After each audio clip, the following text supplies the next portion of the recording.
આ ભાજપ કોંગ્રેસની માસિયારગીરી છે ને એની સામેનો પડકાર છે. આ એની મિલીભગતની જે રાજનીતિ છે ને એને પરિવર્તન કરવાની આ લડાઈ છે. આ ભય, ભૂખ અને ભ્રષ્ટાચાર મુક્ત ગુજરાતની લડાઈ છે. ગુજરાત બચાવવાની આ લડાઈ છે. તો સૌ સાથે મળીને અમારા અભિયાનમાં જોડાવ અને ગુજરાતને બચાવવાની લડાઈ છે. એમાં આમ આદમી પાર્ટી સાથે મજબૂતાઈથી અમારા સંગઠનને મજબૂત કરવા સૌ આવવા માટે હું આહવાન કરું છું. ભ્રષ્ટાચારની વાત કરો, કઈ રીતે તમે આક્ષેપ કરો ભ્રષ્ટાચાર?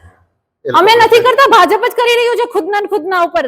ભાજપના ધારાસભ્ય એમ કહી રહ્યા છે જૂનાગઢના કે પૂર્વ ધારાસભ્યએ ભ્રષ્ટાચાર કર્યું, ગ્રાન્ટ ખાઈ ગયા, અને પૂર્વ ધારાસભ્ય કોંગ્રેસના એમ કહી રહ્યા છે કે ભાજપ સાબિત કરીને બતાવે. એટલે એ લોકો જે પક્ષાપક્ષી લડી રહ્યા છે, માસિયાગીરી કરી રહ્યા છે ને એની વચ્ચે આમ આદમી પાર્ટી એવું કહી રહી છે કે ભાઈ તમારા ખીચા ભરાઈ ગયા હોય, ઘર ભરાઈ ગયા હોય, પેટ ભરાઈ ગયા હોય ભ્રષ્ટાચાર કરી અને તો આમ આદમી પાર્ટીનું કામ કરો, આમ આદમી પાર્ટીની જનતાનું કામ કરો અને આમ આદમી પાર્ટીને કામ કરવા દો. આ વાત અમે એને કહી રહ્યા છીએ. કારણ કે હવે માસિયારગીરી બંધ થવી જોઈએ અને જે જનતાના પૈસા છે જનતાને ફાયદો થવો જોઈએ. એટલા માટે આમ આદમી પાર્ટી કહી રહી છે કે અમને કામ કરવા દો, તમે ઘરે બેસી જાઓ.